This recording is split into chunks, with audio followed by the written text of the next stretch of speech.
النفس اللوامة أيحسب الإنسان أن لن نجمع عظامه بلى قادرين على أن نسوي بنانه بل يريد الإنسان ليفجر أمامه يسأل أيان يوم القيامة فإذا برق البصر وخسف القمر وجمع الشمس والقمر يقول الإنسان يومئذ أين المفر كلا لا وزر إلى ربك يومئذ المستقر ينبأ الإنسان يومئذ بما قدم وأخر بل الإنسان على نفسه بصيرة ولو ألقى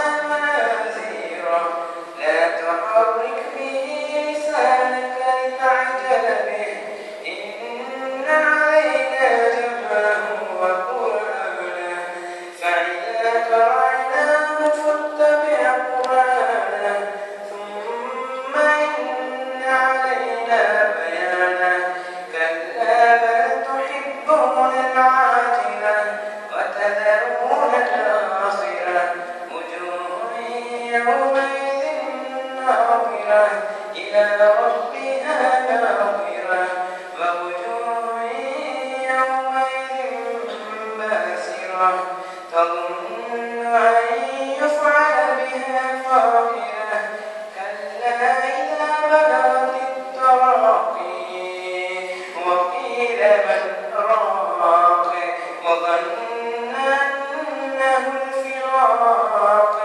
والتفت الساق بالساق إلى ربك يومئذ المساق فلا صدق ولا صلى ولكن كذب وتولى ثم ذهب إلى أهله يتمطى أولى لك فأولى ثم أولى لك فأولى أيحسب الإنسان أن يترك سدى ألم يكن نطفة من مني يمنى ثم كان علقة فخلق فسوى فجعل منه الزوجين الذكر والأنثى أليس ذلك بقادر على أن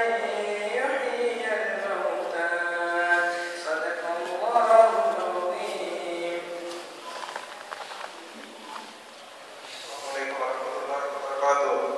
அளவற்ற அருளாளனும் நிகரற்ற அன்புடையவனுமாகிய அல்லாஹ்வின் திருப்பெயரால் துவங்குகிறேன்.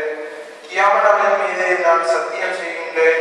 நிந்தித்துக் கொண்டிருக்கும் ஆன்மாவின் மீதும் நான் சத்தியம் செய்கின்றேன். மறித்து போன மனிதன் எலும்புகளை நாம் ஒன்று சேர்க்க மாட்டோம் என்று மனிதன் எண்ணுகின்றானா? அன்று அவன் மணி விரல்களையும் முன்னிருந்தவாறே செவ்வையாக்க நாம் ஆற்றலுடையோம்.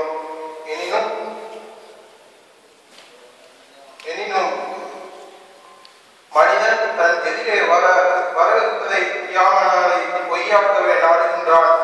கியாமனால் எப்பொழுது வரும் என்று ஏளனமாக கேட்கிறான். ஆகவே பார்வையும் மழுங்கி சந்திரனும் ஒளியும் மங்கி சூரியனும் சந்திரனும் ஒன்று சேர்க்கப்பட்டுவிடும். அந்நாளில் தப்பித்துக் கொள்ள எங்கு விரண்டோடுவது என்று மனிதன் கேட்பான். இல்லை இல்லை, தப்பவே இடமில்லை என்று கூறப்படும். அந்நாளில் இறைவனிடம் தான் தங்குமிடம் உண்டு. அந்நாளில் மனிதன் முற்படுத்தி அனுப்பியதையும் உலகின் பின் விட்டு வைத்ததையும் பற்றி அறிவிக்கப்படுவான். எனினும் மனிதன் தனக்கு எதிராகவே சாட்சி கூறுவானாக இருக்கின்றான். அவன் தன் பிழைகளை மறைக்க புகழ்களை எடுத்து போட்ட போதிலும் நபியே, அவசரப்பட்டு அதற்காக குர்ஆனை ஓதுவதற்காக உன் நாளை இசைக்காதே. நிச்சயமாக அதனை குர்ஆனை ஒன்று சேர்ப்பதும் நீர் அதை ஓதும்படி செய்வதும் நம்மீதே உள்ளன. எனவே ஜிப்ரீலின் வாயிலாக அதனை நாம் ஓதிவிட்டோமாயின் அப்பால் அதன் ஓதலை பின்தொடர்ந்து ஓதிக்கொள்ளுங்கள். பின்னர் அதனை இழக்குவது நிச்சயமாக நம்மீதே உள்ளது. எனினும் மனிதர்களே, நிச்சயமாக நீங்கள் அவசரப்படுவதையே பிரியப்படுகிறீர்கள். ஆகவே பற்றிக்கொண்டு மறுமையை விட்டு விடுகிறீர்கள். அந்நாளில் சில முகங்கள் மகிழ்ச்சியால் செழுமையாக இருக்கும். தம்முடைய இறைவனையில் நோக்கியவையாக இருக்கும். ஆனால் அந்நாளில் வேறு சில முகங்களோ துக்கத்தால் சந்தி இருக்கும். இடுப்பை ஒடிக்கும் ஒரு பேராபத்து நம்மீது ஏற்பட போவதாக அவை உறுதி கொண்டிருக்கும். அவ்வாறல்ல, மரண நிலையில் அவன் உயிர் கொண்டைக்குள்ளே அடைந்து விட்டால் மன்னிருப்பவன் யார் என கேட்கப்படுகிறது. ஆனால் அவனோ நிச்சயமாக அதுதான் தன் பிரிவு காலம் என்பதை உறுதி கொள்கிறான். இன்னும் கெண்டைக்காலுடன் எண்ணிக்கொள்ளும் இறைவன் பால் அந்நாளில் தான் இழுத்துச் செல்லப்படுதல் இருக்கிறது. ஆனால் அம்மனிதனோ சன்மார்க்கத்தின் மீது உறுதி கொள்ளவும் இல்லை, அவன் தொழவும் இல்லை. ஆகவே அவன் பொய்ப்பித்து முகம் திருப்பிக் கொண்டு குறிப்பு கொண்டான். பின்னர் அவன் தன் குடும்பத்தாரிடம் மமதையோடு சென்று விட்டான். கேடு உனக்கே மனிதனே, உனக்கு கேடுதான். பின்னரும் உனக்கே கேடு, அப்பாலும் கேடுதான். வெறுமனை வெட்டுவிடப்படுவான் என்று மனிதன் எண்ணிக்கொள்கிறானா? கற்க போலரைக்குள் சொட்டு சொட்டாய் ஊற்றப்படும் இந்திரிய துளியாக அவன் இருக்கவில்லையா? பின்னர் அவன் பலர் என்ற நிலையில் இருந்தான்.